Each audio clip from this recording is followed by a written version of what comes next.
예수님께서 보이신 수많은 기적들 중에서 오늘 본문에 기록된 바다 위를 걸으신 기적은 제 머리로는 정말 이해할 수 없는 기적 중에 하나였습니다.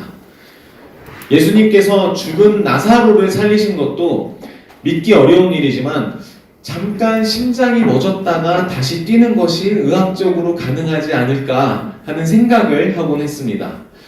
물고기 2마리와 떡 5개로 5,000명을 먹이신 사건은 혹시 물이 저 뒤에서 뭔가 음식을 계속 날랐던 거 아닐까 하는 의심이 제 안에 생기기도 했습니다. 내게 믿음이 부족한 것인가, 머리로 이해되지 않더라도 그냥 믿어야 되는데 하면서도 공대생이었던 제 생각은 이게 현실 속에서 가능한 일인가, 이게 물리적으로 실현 가능한가에 초점이 맞춰져 있었습니다. 자, 물 위를 걷는 기적. 이게 지금 현실 속에서 가능할까요? 생각해 봅시다. 네. 먼저 왼발을 바다 위에 내딛습니다. 그 다음 어떻게 해야 되죠? 왼발이 빠지기 전에 오른발을 내딛습니다. 오른발이 빠지기 전에 왼발을 내딛습니다. 이렇게 하면 물 위를 걸을 수 있지 않을까요? 이런 방식으로 어떻게 물 위를 걸을 수 있는지 영상으로 확인해 보도록 하겠습니다. 정말 부럽게도 물 위를 걷는 바실리스크 도마뱀, 덕분에 예수 도마뱀이라는 특별한 별명을 가지고 있는데, 물 위를 걷는 힘이 바로 공기방울이라 언뜻 이해가 되지 않는 듯했지요.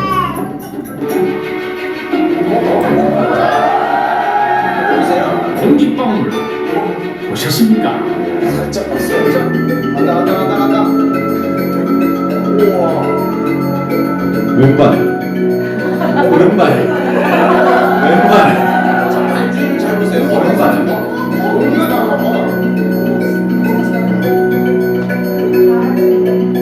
보셨습니까? 네, 여기까지입니다. 잘 보셨죠? 자, 이제 물 위를 걸으실 수 있겠습니까? 영상에서 보신 도마뱀은 바실리스크 도마뱀인데요. 물 위를 걷는다기보다는 이렇게 뛰어가는데 어쨌든 물 위를 걸을 수 있어서 예수 도마뱀이라는 별명을 가지고 있다고 합니다. 영어로도 지저스 크라이스트 리자드 뭐 이런 별명을 가지고 있다고 합니다. 자, 만약에 사람이 저렇게 물 위를 걸으려면 어느 정도로 달려야 하나, 이걸 계산한 사람이 있다고 합니다. 자, 몸무게 80kg, 저보다는 좀 적게 나가고요. 시속 100km로 물 위를 걷되 지금 평균적인 사람의 다리 근력보다 15배 정도 큰 근력을 가지고 1초에 200번 다리를 박차면서 가로하면 가능하다고 합니다. 이 말은 불가능하다는 거죠. 네, 불가능합니다. 그리고 만약에 예수님이 이런 모습으로 물 위를 걸어오셨더라면 죄송합니다. 좀 모양새가 안 났을 것 같습니다. 네. 그리고 이렇게 물 위를 걷는다면 어제 이제 결혼식장에서 보여주었던 엄연식 형제의 그 여유 있고 늠름한 그러한 행진도 없을 것 같습니다. 예수님은 우리의 과학적인 상식 그리고 논리 안에서 기적을 보이시지 않으셨습니다. 예수님의 기적과 그리고 하나님의 일하심은 나의 생각 범위 밖에서 일어난다. 이런 것들, 나보다 더 크신 분이시다. 이것에 대해서 제가 인정하게 되었습니다. 2000년 전에는 비디오도 없었기 때문에 예수님이 물 위를 걷는 장면을 찍지도 못했었고, 이 이야기를 우리는 구전으로 제자들의 경험과 기록으로 전해져 와서 우리가 듣고 있고 지금 성경으로 보고 있는데 우리는 분명하게 믿고 있습니다. 예수님께서 바다 위를 걸으셔서 제자들에게 오셨다. 그것은 사실입니다. 그렇다면 예수님께서는 왜 풍랑이 있는 바다 가운데에서 두려워하는 제자들을 향해서 물 위를 걸어 오셨을까요? 풍랑에 덜 흔들리는 좀 안전한 배를 타고 오셔서 제자들을 구하러 오신 것도 아니고 바다 위를 걸어오신 것은 제자들에게 그 기적을 통해서 주시고 싶은 의미가 있었기 때문입니다. 본문 서두에 예수님께서는 제자들을 먼저 배를 태워서 바다로 보내셨습니다. 그리고 기도하러 따로 산에 올라가셨습니다. 바다와 산, 어디를 더 좋아하시나요? 제자들의 취향은 바다고 예수님은 산이셨을까요? 성경 안에서 바다는 세상을 의미합니다. 이 세상은 질서가 있는 곳이라기보다는 혼돈에 가깝습니다. 모든 물들이 모여서 바다로 갑니다. 하늘의 비도 내려서 땅에 모이면 그 물줄기가 강이 되고 강은 바다로 흘러갑니다. 그리고 그 바다는 그 깊이와 그리고 바다의 움직임 속에서 우리가 예측할 수 없는 혼란이 있습니다. 큰 배를 집어삼킬 만한 해일이 일기도 하는 무섭기도 하고 두려운 그러한 혼란스러운 세상과 같은 곳이 바로 바다로 표현됩니다. 산은 하나님이 임재하시는 곳의 이미지로 많이 쓰입니다. 하나님은 시내산에서 이스라엘 백성에게 율법을 주셨고 갈멜산에서는 엘리야가 바알의 선지자들과 함께 전투를 벌였습니다. 예수님께서는 종종 산에 올라가셔서 기도하셨고 그리고 우리가 산상수훈이라고 알고 있는 예수님께서 산 위에서 제자들과 무리들에게 하신 가르치신 말씀, 이곳의 장소도 바로 산입니다. 예수님께서 하나님의 뜻을 구하기 위해서 제자들을 보내시고 기도하시면서 아마 이 하나님의 뜻과 함께 제자들을 위해서도 기도하셨을 것입니다. 바다와 같은 세상으로 나아가는 제자들을 위해서 그 길을 걸어갈 힘을 주시기를, 그리고 하나님께서 인도하시고 보호하시기를 아마 기도하셨을 것입니다. 예수님께서 산으로 기도하러 가신 사이에 제자들이 타고 간 배는 바다에서 풍랑을 만나게 됩니다. 24절에서 제자들이 고난을 당하게 된 이유는 바람이 거스름으로 물결로 말미암아 이렇게 기록되어 있습니다. 바람이 거슬렀다. 제자들이 탄 배는 목적지를 향해 가고 있었습니다. 이 배의 목적지는 정해져 있는데 이 배의 방향으로 순풍이 불 때는 그 돛이 순풍을 타고 빨리 가기도 하고 때로는 역풍으로 불 때는 어려움이 겪기도 합니다. 역풍을 만날 때는 그 바람을 거스르고 가야 합니다. 그런데 이 바람은 우리 눈에는 보이지 않습니다. 바람이 불면 우리 피부로는 와닿고 느낄 수 있지만 우리 손으로 이렇게 잡혀지는 실체는 없는 것이 이 바람입니다. 그 눈에 보이지 않는 바람이 바다를 이렇게 흔듭니다. 바다를 흔들어서 바다의 물결을 일으키고 그 물결이 파도가 되어서 이 배를 덮치게 됩니다. 바람이 만들어낸 이 파도가 배로 들이닥치면서 제자들은 겁에 질렸을 것입니다. 이 성경에 기록된 사건을 한번 우리의 삶 속으로 가져와 볼까요? 우리 인생에도 여러 방향에서 바람이 불어옵니다. 살살 불어오는 봄바람 같은 바람은 우리의 기분을 좋게 할 때도 있고, 오늘 본문에서처럼 내가 가는 방향을 거슬러 부는 바람, 이러한 역풍은 나를 몰아치고 내가 가고 있는 이 배 속에서 파도가 들이닥치듯이 내 마음을 때리는 일들도 생길 것입니다. 여기 모인 우리 각자가 처한 환경은 다 다릅니다. 고등학생들은 학창시절 내내 시험을 치러서 이 점수로 나를 평가하는 것들에 지쳐있고 또 최근 수능도 치렀죠. 이제 기말고사를 준비하는 학생들도 있습니다. 저도 그중 한 명입니다. 졸업과 취업을 준비하고 있는 사람도 있고요. 그리고 신메뉴를 개발하면서 카페를 운영해가는 사람들도 있습니다. 또 회사 일에 시달리는 직장인들도 있고 또 결혼을 준비하고 치러낸 사람도 여기 있습니다. 우리 일상을 살아가는 것은 좋은 일도 있지만 또 때로는 녹록치 않을 때가 많습니다. 그게 바로 인생입니다. 이 바람이 어디로부터 불어오고 또 어디를 향해 가는지 우리는 잘 알 수 없습니다. 그리고 그 바람은 우리 손에 잡히지도 않습니다. 내 생각과는 다른 방향으로 바람이 불 때 우리는 당황하게 되고 그 바람이 조금 세차게 우리를 때릴 때면 우리는 배 안에 있는 제자들과 같이 그것을 고난이라고 여깁니다. 특히나 지금 이 풍랑을 만난 시기가 몇 시인지 살펴보면 25절에 밤 사경이라고 기록되어 있습니다. 밤에 사경을 헤매는 그러한 시간이 아니고 사경은 오전 3시에서 6시, 그러니까 동이 트기 직전에 가장 어두운 한밤을 지나는 시간이라고 보시면 됩니다. 해 뜨기 전에 가장 어두운 시간을 보내는 그때가 사실 풍랑이 일기 제일 좋습니다. 실제로 바람이 불기 좋다는 것이 아니라 그만큼 내 마음이 어두운 상태, 내 마음이 어둡기 때문에 마음의 풍랑이 일기가 쉽다는 것입니다.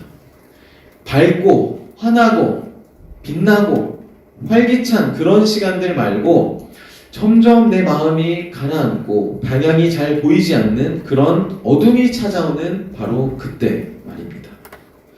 어둠 속에 풍랑이 있는 그때 예수님께서 이제 찾아오십니다. 바다 위를 걸어서 제자들에게 오십니다. 그런데 제자들이 예수님을 바로 알아보지 못합니다. 너무 어두워서 그랬을까요? 바다 위에 사람과 같은 형체가 오는데 유령인가 싶었던 거죠.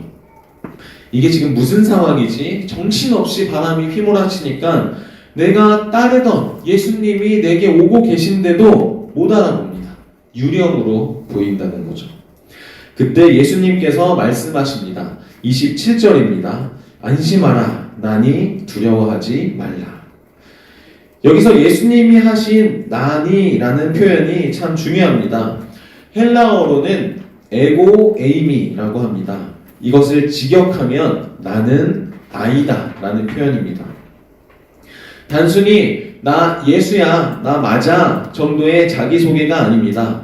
예수님은 풍랑을 잠재우시기 전에 먼저 자신의 존재를 드러내셨습니다. 두려워하지 말라는 이유가 무엇입니까? 환경이 갑자기 좋아져서가 아닙니다. 바람이 그때 멈추지도 않았습니다. 아직 바람이 불고 파도는 치고 있는 그때 예수님께서 말씀하십니다. 나니 두려워하지 말라. 두려워하지 말아야 할 이유는 그 상황의 변화에 있는 것이 아니라 예수 그리스도 그 존재 자체에 있습니다. 이 장면은 출애굽기의 또 하나의 장면을 떠올리게 합니다. 모세가 하나님의 부르심을 받을 때 하나님께 모세가 묻습니다. 제가 이스라엘 자손에게 가서 자, 너희의 조상들의 하나님이 나를 보내셨다 하면 백성들이 그래 그분이 누구냐 라고 하면 무엇이라고 합니까? 그때 하나님께서 모세에게 말씀하신 그 이름이 있습니다. 나는 스스로 있는 자니라. 여호와라는 하나님의 이름, 이 뜻이 스스로 있는 자라고 했습니다. 하나님은 자신에 대해서 설명 가능한 어떤 개념으로 소개하지 않으십니다. 나는 나다. 존재 자체로 계신 분, 스스로 계신 분. 그래서 어떤 상황보다도 크신 분으로 자기 자신을 드러내십니다. 그리고 하나님께서 모세 앞에 나타나신 이유가 무엇이었습니까? 바로 출애굽이었습니다. 당시의 애굽은 세상의 축소판이었습니다. 바다와 같은 그런 혼잡한 세상 속에서 나의 백성을 건지시겠다는 것, 구원하시겠다는 것이 바로 하나님의 뜻이었습니다. 그리고 그 출애굽의 마지막 길목에서 하나님은 홍해 바다를 가르셨습니다. 그래서 그 바다 사이로 이스라엘 백성을 지나가게 하셨습니다. 나보다 너무 큰 이 바다 앞에서 두려워하던 백성은 그 바다가 갈라지는 것을 보고 여호와 하나님이 어떤 분이신지, 이분이 우리를 애굽으로부터 인도해 내셨구나 라는 것을 알게 됩니다. 출애굽기의 하나님, 즉 스스로 있는 자이신 여호와께서 바다를 다스리셔서 그 길을 내셨다면, 이제 마태복음에서는 예수님께서 동일하게 이 바다를 다스리시고 그 위를 걸어오십니다. 그러면서 나니 두려워하지 말라라고 동일하게 말씀하시고 역사하십니다. 그러니까 마지막 오늘 본문에 백성이 깨닫습니다. 진실로 하나님의 아들이소이다. 자, 그 반응이 나오기 전에 베드로는 처음 어떤 반응을 했는지 살펴보겠습니다. 베드로는 주여, 만일 주님이시거든 나를 명하사 물 위로 오라 하소서라고 말합니다. 베드로는 지금 주님이 맞나 의심하면서도 물 위를 걷는 그 기적 자체에, 그러니까 주님이 걸으신다면 나도 걸을 수 있지 않을까요? 이 마음으로 물 위를 걷는 것 자체에 시선이 집중되어 있습니다. 예수님께서는 베드로에게 오라고 말씀하셨습니다. 이것은 그래 너 한번 해봐라가 아니라 믿고 내게 오라는 초대였습니다. 베드로는 그 말씀을 붙들고 배에서 내려 실제로 물 위를 걷기 시작합니다. 그러나 곧 바람을 보고 무서워서 물에 빠져갑니다. 처음에는 주님을 바라보며 한 발을 내딛었지만 걷는 순간 그 환경이 더 크게 보이고 두려운 마음이 커져간 것입니다. 그때 베드로가 소리쳐 외칩니다. 주여 나를 구원하소서. 겉으로는 물에 빠진 이 위험에서 구해달라는 것, 살려달라는 것으로 보이지만 여기서 베드로가 말한 구원은 내 인생을 통째로 내 존재를 건져내달라는 외침입니다. 바다에 빠지면 물 조금 먹고 끝나나요? 얕은 해변에선 그럴 수 있겠습니다. 하지만 이 바다 한복판에서는 바다에 빠진다는 것은 곧 죽음입니다. 베드로는 자신을 이 죽음 가운데서 건져달라고 외친 것입니다. 제가 이 바다와 같은 세상 속에서 해볼 만큼 해봤는데 이제 내 세상 속에서는 도저히 내 힘으로 살아갈 힘이 없습니다. 이 바다를 내가 혼자 헤치고 살아낼 자신이 없습니다. 이 사망과 같은 세상 속에서 나를 구원하실 분은 주님, 예수 그리스도 당신 한 분뿐이십니다. 주여 나를 구원하소서. 예수님은 즉시 손을 내밀어 붙잡으시면서 말씀하십니다. 믿음이 작은 자여 왜 의심하였느냐? 여기서 왜 의심하였느냐라는 말은 헬라어 원어로 보면 왜 두 마음을 가졌느냐라는 의미로 해석이 됩니다. 두 마음이 무엇이었습니까? 한쪽에는 예수님과 함께하면 내가 이 물 위를 걸을 수 있겠다. 그래서 내가 예수님께로 갈 수 있겠다라는 믿음입니다. 다른 한쪽에는 하지만 환경이 너무 큽니다. 풍랑이 너무 세서 나는 바다에 빠질 것만 같습니다. 이 두려움이 함께 있었다는 것이죠. 예수님께서 말씀하시는 그 믿음이 무엇일까요?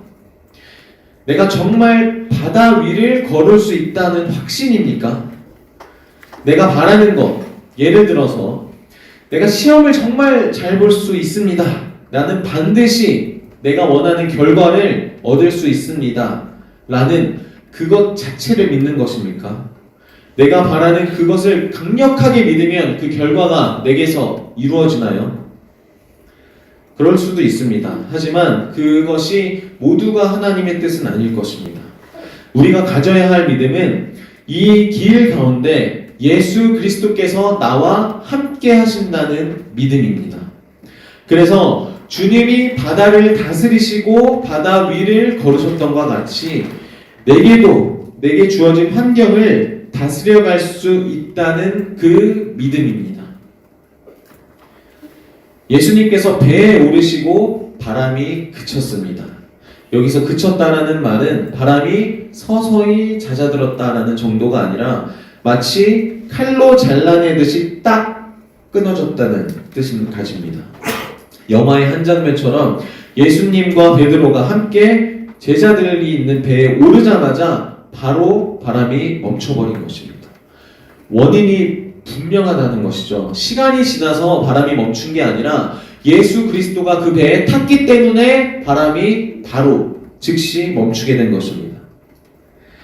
예수님과 한 배를 탔다는 것, 그것이 모든 것을 바꾼다는 것입니다. 예수님과 함께하는 운명 공동체가 된 것, 이제 내 운명은 예수 그리스도와 함께입니다. 그 배를 타면 바람은 잠잠해집니다. 그렇다면 베드로와 이 제자들의 상태는 어땠을까요? 아직 예수 그리스도와 같이 있어야 하는 상태였다는 것입니다. 혼자서 있기에는 아직 성장이 부족한, 예수님과 함께 했어야 하는 그러한 상태였습니다. 바다 위를 걷는다는 것은 세상을 이기는 것과 같습니다. 그런데 우리에게서 그러한 힘이 나오지 않을 때가 있습니다. 내게서 지금 세상을 이길 힘이 나오지 않는다면 우리는 어디서 그 힘을 구하고 길러가야 할까요? 답은 예수 그리스도와 함께하는 데 있습니다. 지금 예수 그리스도는 어디에 계십니까? 주님은 교회 가운데 함께 하십니다. 교회는 주님의 몸입니다. 우리는 연약해서 혼자서는 바람 앞에 무너질 때가 많지만 주님의 몸된 교회 공동체 안에서 우리는 예수님과 한 배를 탑니다. 그렇게 바다 위를 걸을 수 있는 힘, 세상을 이길 힘을 예수 그리스도와 함께 이 안에서 얻게 됩니다. 그 후에 33절에 고백이 나옵니다. 진실로 하나님의 아들이로소이다. 제자들이 무엇을 보고 이렇게 고백했습니까? 예수님께서 기적을 일으키셨던 것, 그것 자체가 아니라 바람과 바다를 다스리시는 모습, 그렇게 통치해 가시는 모습을 보고 고백한 것입니다. 여호와 하나님께서 홍해바다를 가르시고 이스라엘 백성들을 세상과 같은 애굽 땅에서 건지셨던 것, 그 다스림을 믿었기 때문에, 그래서 예수님께서 이 바다, 이것을 다스리는 그 통치를 보고 예수 그리스도께서 바로 하나님의 아들이시구나, 그것을 고백하는 것입니다. 우리는 무엇을 보고 하나님의 아들이신 예수 그리스도를 믿습니까? 기적입니까? 우리에게 주시는 놀라운 능력이십니까? 물론 그런 일들도 보여주실 것입니다. 그러나 더 분명한 증거는 우리와 똑같은 연약한 몸을 가진 사람들이 모여서 예수 그리스도의 정체성으로 살아가는 것, 왕 같은 제사장으로 내게 주어진 인생을 하나님의 마음으로 다스려가는 것, 그것을 볼 때 예수 그리스도께서 함께 하시는구나 는 것을 우리가 보고 믿을 수 있습니다. 우리의 현실이 어떻습니까? 내일 출근하시나요? 회사에 가면 다스리기는커녕 주눅들 때가 많습니다. 이거 왜 이렇게 했냐? 저거는 또 왜 안 되냐? 그런 말들에 한숨이 나오기가 더 큽니다. 소위 잘 나가는 사람들, 나보다 잘 되는 사람들을 보면 드라마 속 김 부장처럼 작아지게 마련입니다. 서로 비교하게 마련이죠. 우리는 그렇게 연약합니다.